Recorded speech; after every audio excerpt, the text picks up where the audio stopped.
할렐루야. 9월 27일 월요일 새벽 기도를 시작하도록 하겠습니다. 사도신경으로 우리의 신앙을 고백하시겠습니다. 나는 전능하신 아버지 하나님 천지의 창조주를 믿습니다. 나는 그의 유일하신 아들 우리 주 예수 그리스도를 믿습니다. 그는 성령으로 잉태되어 동정녀 마리아에게서 나시고 본디오 빌라도에게 고난을 받아 십자가에 못 박혀 죽으시고 장사된 뒤 죽은 자 가운데서 다시 살아나셨으며 하늘을 오르시어 전능하신 아버지 하나님 우편에 앉아 계시다가 거기로부터 살아있는 자와 죽은 자를 심판하러 오십니다. 나는 성령을 믿으며 거룩한 공교회와 성도의 교제와 죄를 용서받는 것과 몸의 부활과 영생을 믿습니다. 아멘. 찬송가 218장 찬양하시겠습니다. 찬송가 218장입니다.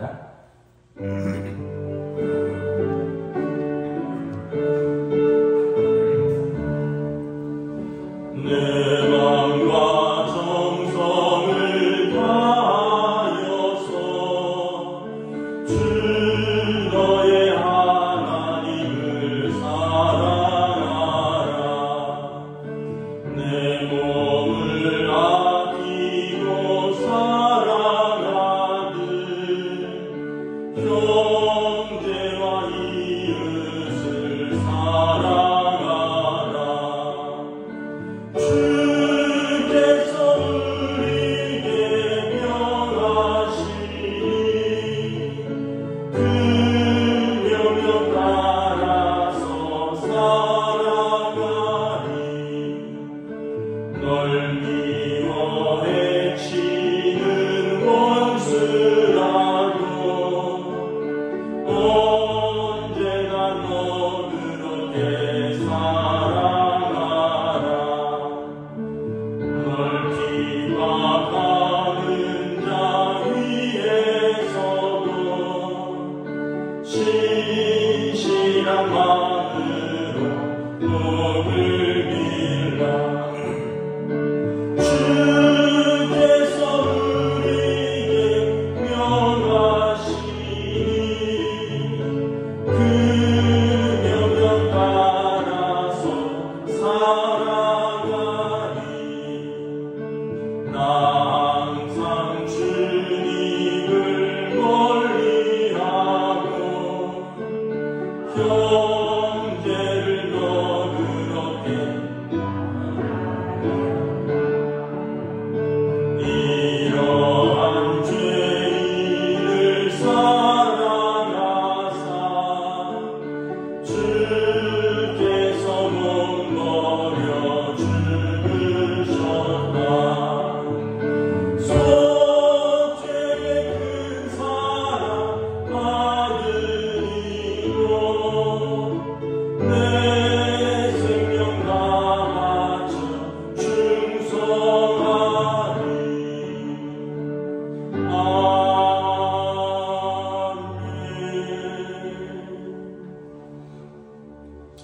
오늘 우리 주신 하나님 말씀은 신약성경 디모데전서 5장 1절부터 16절까지 말씀입니다.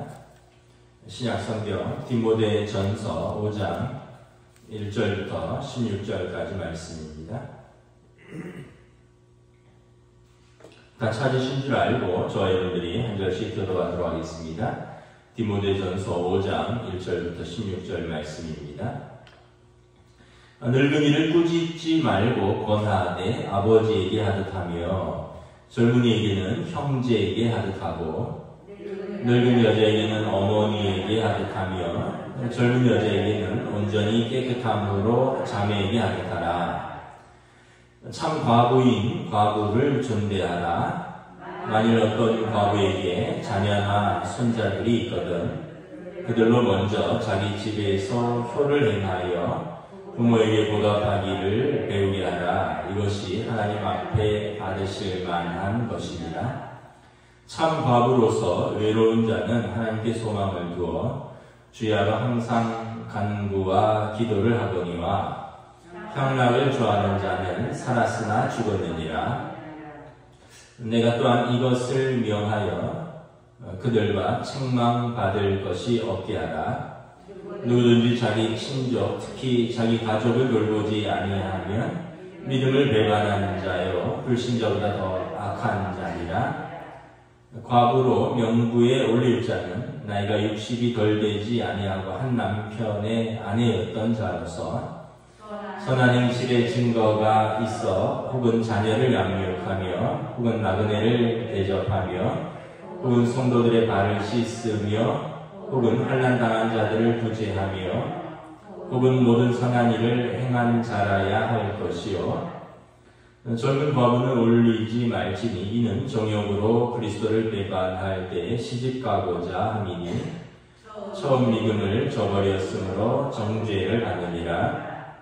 또 그들은 게으름을 익혀 집집마다 돌아다니고 게으를 뿐 아니라 쓸데없는 말을 하며 일을 만들며 마땅히 아니할 말을 하나니 그러므로 젊은이는 시집가서 아이를 낳고 집을 다스리고 대적에게 비방할 기회를 조금도 주지 말기를 원하노라.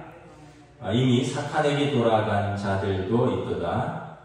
만일 믿는 자에게 과부 친척이 있거든 자기가 도와주고 교회가 짐지지 않게 하라.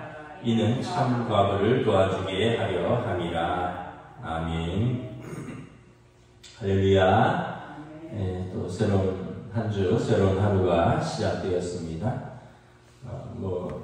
계절이 환절기이기도 하고 또 코로나 상황이 워낙 위중하니까 엄중하니까 여러분 개인 건강과 방역을 잘 지켜야 할 것 같습니다. 어제 뉴스 봤더니 중부시장에서 250명 이상 나왔고요. 가락시장에서 750명 이상 나왔다고 하더라고요.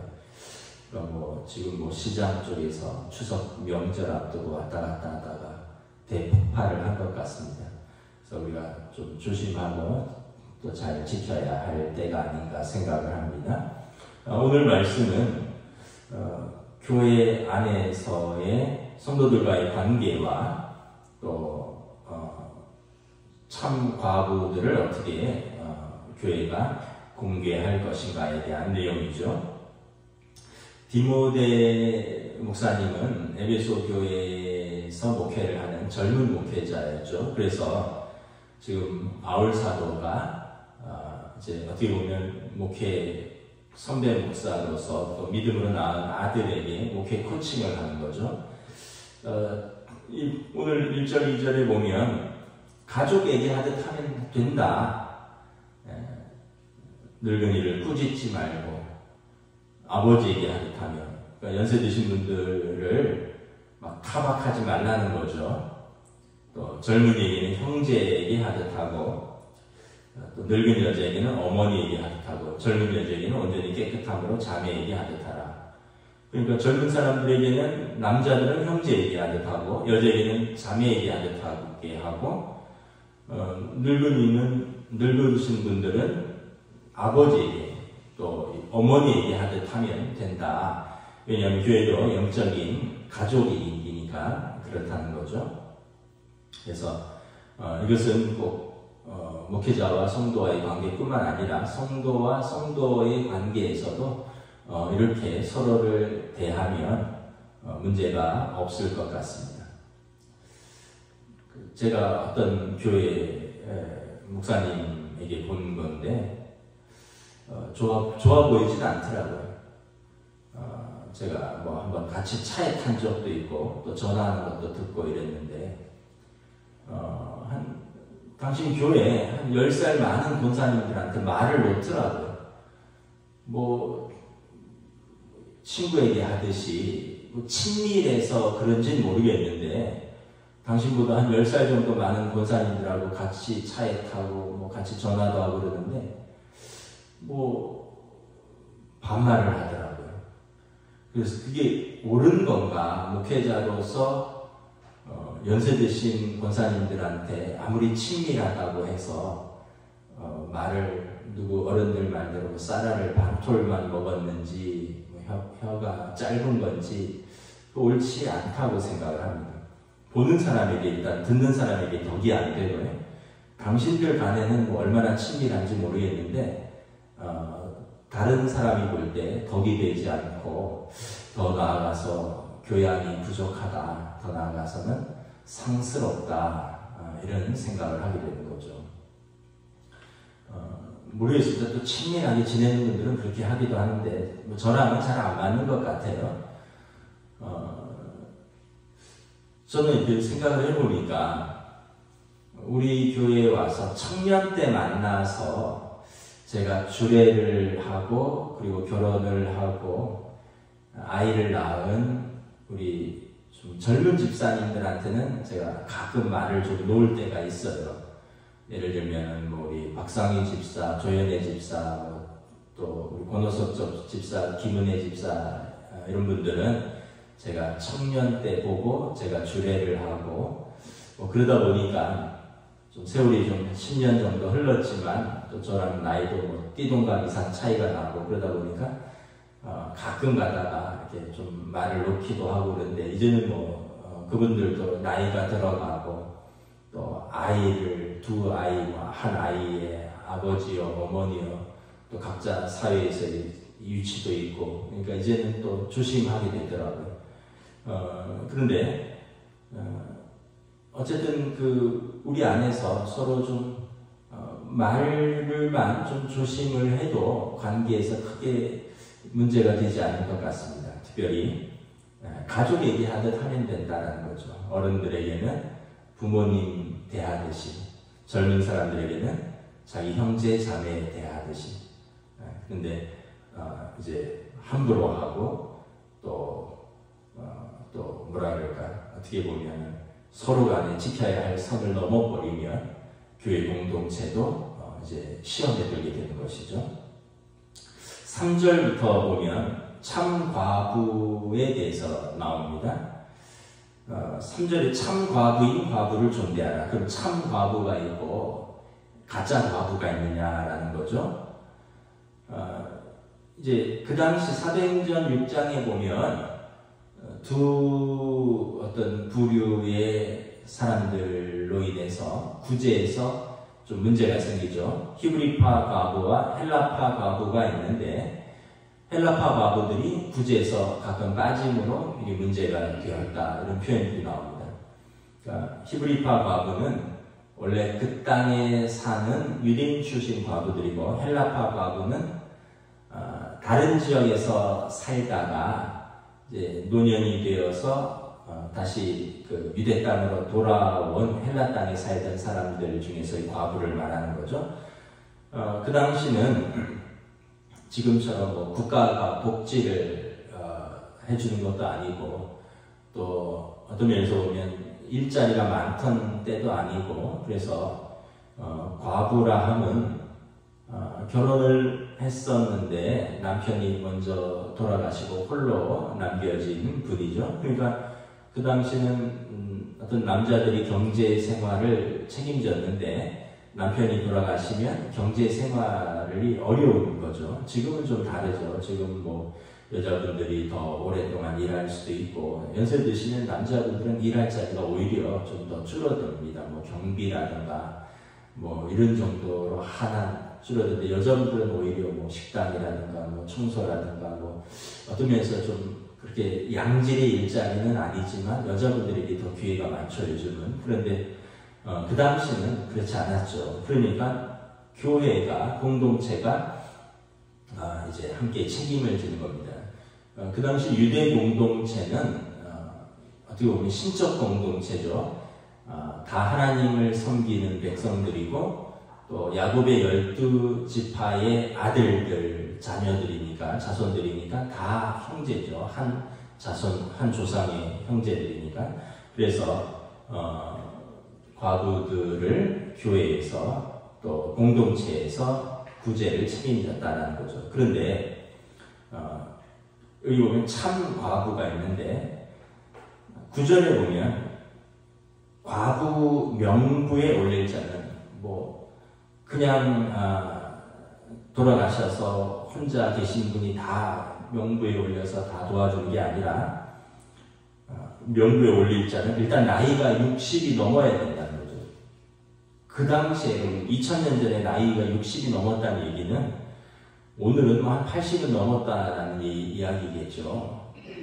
또 한 아내의 아내였던 자로서, 한 남편의 아내였던 자로서, 그러니까 결혼을 하고 홀로 남겨진 분으로서 믿음의 선한 행실을 했다라고 증거를 받은 자라야 한다는 거죠. 선한 행실의 증거가 있어서 자녀를 양육하고 나그네를 대접하고 성도들의 발을 씻기며 환난 당한 자들을 구제하고 그런 모든 선한 일을 행한 자라야 할 것이요. 그러니까 여러분, 공동체가 책임지는데 다른 사람들이 납득할 만한 그런 믿음의 모범과 선한 삶을 살아야 된다는 거죠. 아유, 저 사람 안 돼 막 이러면은 여러분, 공동체가 도우면서도 말도 많고 힘도 들고 또 시험에 빠지잖아요. 그러니까 평소에 이렇게 믿음의 생활, 선한 생활에 힘써야 된다. 그러면서 연세가 드셔서 스스로 경제활동이 어려운 분들을 공동체가 좀 책임지라는 거죠. 그런데 먼저는 가족들이 책임을 지라는 겁니다. 4절에 보면 어떤 과부에게 자녀나 손자들이 있거든. 아들, 딸이 있으면 아들, 딸이 혼자 대신 어머니 책임지는 게 마땅하다는 것이죠. 또 아들, 딸이 혹시나 또 문제가 있으면 손자, 손녀들이 있을 거 아니에요. 자녀들이 있으면, 자손들이 있으면 그들이 먼저 혼자 계신 어머니나 할머니를 책임지는 것, 이것이 마땅하다. 자기 집에서 효를 행하여 부모에게 보답하기를 배우게 하라. 이것이 하나님 앞에서 받으실 만한 것이라. 마땅하게는 가족들이 책임을 져야 된다는 거죠. 그래서 8절에 보면 누구든지 자기 친족, 자기 가족을 돌보지 아니하면 믿음을 배반한 자요 불신자보다 더 악한 자니라. 아니, 자기 어머니가 경제적 능력이 없는데 밥을 먹는지 안 먹는지 굶는지 이런 거 전혀 생각 안 하는, 돌보지 않는 아들, 딸이 있다면 믿음이 없다는 거죠. 그리고 안 믿는 사람보다 더 악한 자다라는 것입니다. 또 가족이 좀 없다면 친족으로 넘어갑니다. 8절에 누구든지 자기 친족이, 그래서 16절에 보면 만일 믿는 자의 여자에게 과부 친척이 있거든 자기가 도와주고 교회가 짐지지 않게 하라. 왜냐하면 이는 참 과부를 도와주게 하려 합니다. 그러니까 여기 참 과부는 자녀 손도 없고 믿는 친척도 없거나 능력이 없어서 정말 공동체나 교회가 책임져야 하는 분을 말하는 거죠. 왜냐하면 많겠죠. 이런 분들이 원래 남자보다 여자분들이 평균 수명이 더 길고 그러다 보니까 이제 홀로 되신 분들 중에 남자분들보다 여자분들이 더 많고 통계적으로. 그런데 이걸 다 공동체나 교회가 책임지려고 하면 너무 교회가 짐이 된다는 거죠. 그래서 먼저는 자기 가족들, 아들, 딸, 손자, 손녀들이 책임지고 2차적으로는 자기 친족들. 그래서 16절에 믿는 여자에게 과부 친척이 있거든 자기가 도와주고 교회가 짐지지 않게 하라. 그리고 이도 없는 참 과부들은 어떻게 해야 된다고요? 그러면 교회나 공동체가 책임을 지라라는 것입니다. 요즘은 좀 상황이 다르죠. 요즘 국가가 책임을 지죠. 국가가 혼자 계신 분들 노령연금도 드리고 여러 가지 혜택들이 있는데 그런 이야기를 제가 듣긴 들었습니다. 국가가 자녀보다 낫다. 매달 꼬박 누가 25만 원씩 용돈 주느냐. 25만 원인가요? 노령연금? 올랐나요? 30만 원으로? 그래서 누가 매달 꼬박꼬박 30만 원씩 용돈 주는 그런 자식이 어디 있냐. 국가가 훨씬 낫다. 이런 이야기들 하시기도 하더라고요. 요즘은 어떻게 보면 자녀들이 세금 내고 또 그 젊었을 때 어른들이 일하면서 낸 세금으로 국가가 좀 책임을 어느 정도 지는 것이 맞는 것 같습니다. 그래서 노령연금, 의료 연금, 또 주택연금 이런 여러 가지 것들이 있죠. 자, 그러면 연세 드신 분들, 그러면 그렇게 교회에서 구제를 받고 홀로 돼서 외로운 분들, 이분들은 하나님 앞에서 어떻게 사는 것이 옳은가? 5절에 참 과부로서 외로운 자는 하나님께 소망을 두어 주야로 항상 간구와 기도를 하라. 그러니까 여러분 홀로 되시고 또 가족도 없고 누구에게 소망을 두느냐? 하나님께 소망을 두라는 것입니다. 그래서 항상 기도하고 간구하고, 그래서 공동체를 위해서, 교회를 위해서, 성도들을 위해서, 또 당신을 위해서 하나님 앞에서 기도하는 자, 하나님께 소망을 두는 자, 이분들이 어떻게 보면 믿음을 가진 참 과부의 모습이 아니냐. 반면에 향락을 좋아하는 자는 살았으나 죽었느니라. 연세 드신 그 과부들 중에 좀 기질적으로 세상을 좋아하고, 제가 잘은 모르지만 여러분 술 먹고 화투치고 어디 춤추러 다니고, 그러니까 이런 게 너무 즐거운 분들은 어떻게 보면 몸은 살았는데 영혼은 죽은 것 아니냐. 하나님 보실 때 믿음으로 평생 하나님 앞에서 연세 들어서 하나님께 소망을 두고 하나님 나라에 소망을 두고 기도하고 또 성도들을 위해서 간구하고 섬기고, 그래서 교회가 구제하고 섬기는데 향락을 좋아하는 사람들도 있긴 있다라는 거죠. 기질적으로 원래 좀 또 그런 걸 좋아하는 분들이 있잖아요. 연세가 드셔서도 홀로 되셔도 믿음을 가졌어도 그런 분들이 있다면 몸은 살았으나 영혼은 죽은 자니라. 안타까운 거죠. 반면에 젊은 과부들은 어떻습니까?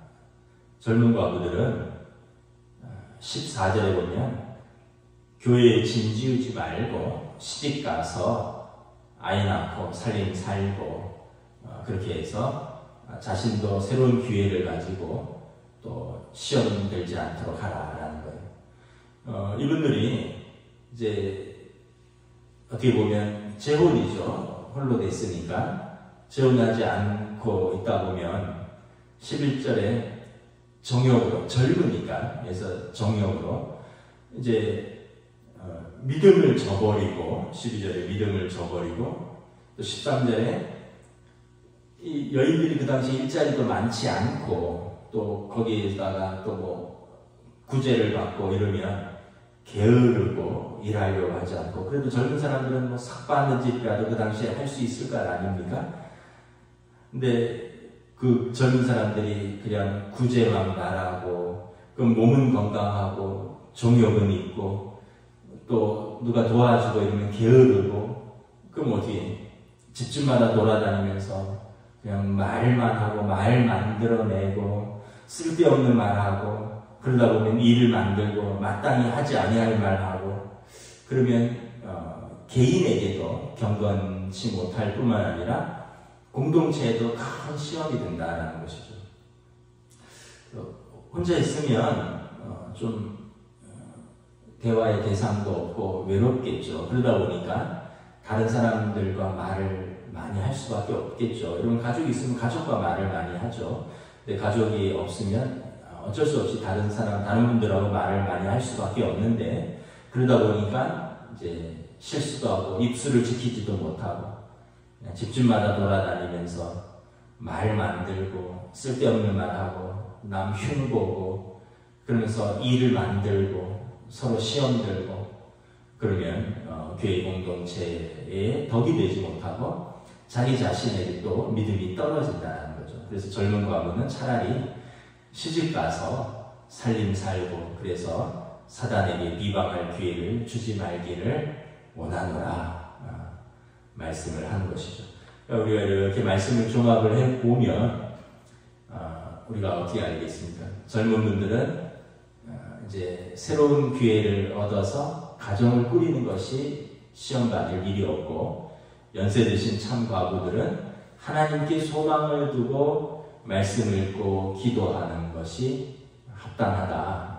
그래서 누가복음에 보면 안나라는 여선지자가 있는데 젊어서부터 과부가 되어서 오랫동안 혼자서 있었지만 하나님 나라를 사모하는 분이었죠. 그가 성전에서 기도하다가 아기 예수님을 만나게 되고 아기 예수님을 안고 축복하는 그런 놀라운 은혜를 누리게 됩니다. 이분이 만약에 여러분 교회에서 기도하고 말씀 보고 섬기고 이러지 않았다면 언제 아기 예수님을 만날 기회를 얻었겠습니까? 그리고 가족들이 먼저 돌보고 확장해서 친척들이 돌보고 그러지도 어려울 형편이 되면 교회와 공동체가 책임을 져서 그분들을 섬기고 또 그분들을 구제하라 말씀을 하는 것입니다. 말씀을 마치도록 하겠습니다. 우리 모든 삶에서 보면 여러분 피로 뭉쳐진 가족이 있고 믿음으로 하나 된 영적 가족이 있습니다. 먼저는 여러분 가족들 간에 좋은 관계를 유지하시고 가족들 간에 또 서로를 돌보고 책임져야 할 것이고 또 영적 가족인 성도들이 교회 안에서 서로를 가족처럼 대하고 그런 마음으로 또 필요한 분들은 섬기고 구제하라. 이것이 바울 사도가 디모데 목사님에게 주시는 말씀입니다. 오늘 우리들도 교회 안에서의 관계, 또 가족 간의 관계들, 또 홀로 되신 분들은 하나님 앞에서 소망을 두는 그런 믿음의 삶을 사시기를 주님의 이름으로 축복합니다. 아멘. 기도하겠습니다. 하나님 은혜를 감사합니다. 오늘 또 주신 말씀을 통해서 우리가 다시 한번 어떤 삶이 믿음의 삶인가, 교회 공동체는 어떠한 공동체인가 다시 한번 돌아봅니다. 연세 드신 분들에게 아버지나 어머니에게 하듯 대하고 젊은 사람들은 형제나 자매에게 대하듯 가족에게 대하듯이 서로 또 존중하고 사랑하고 돌보라 말합니다. 또한 참 과부로서 60이 넘고 또 모든 사람들에게 믿음과 선행의 모범이 되는 자들, 가족이 없고 친척도 없어서 교회와 공동체가 책임지지 못하는 분들은 그들은 교회와 공동체가 구제하고 책임지고 돌보라 말씀합니다. 그러나 먼저는 가족이 우선이요, 또 친척이 돌보아 많은 구제의 대상들이 있으므로 교회가 꼭 필요한 사람들을 돌볼 수 있도록 먼저는 가족들이 돌보라 말씀을 합니다. 하나님 앞에서 홀로 되시고 하나님 나라를 사모하며 하나님께 소망을 두는 귀한 믿음의 또 홀로 되신 분들을 주님께 위로하여 주시고 또 주님 은혜 내려 주시고 천국의 소망으로 주님과 함께 또 믿음의 삶을 여생을 평안함으로 살아갈 수 있도록 주여 인도하여 주시옵소서. 감사를 드리오며 우리 주 예수 그리스도 이름으로 기도드리옵나이다. 아멘. 하늘에 계신 우리 아버지의 이름을 거룩하게 하시며 아버지의 나라가 오게 하시며 아버지의 뜻이 하늘에서와 같이 땅에서도 이루어지게 하소서. 오늘 우리 일용할 양식을 주시고 우리가 우리에게 잘못한 사람을 용서하여 준 것 같이 우리 죄를 용서하여 주시고 우리를 시험에 빠지지 않게 하시고 악에서 구하소서. 나라와 권능과 영광이 영원히 아버지의 것입니다. 아멘.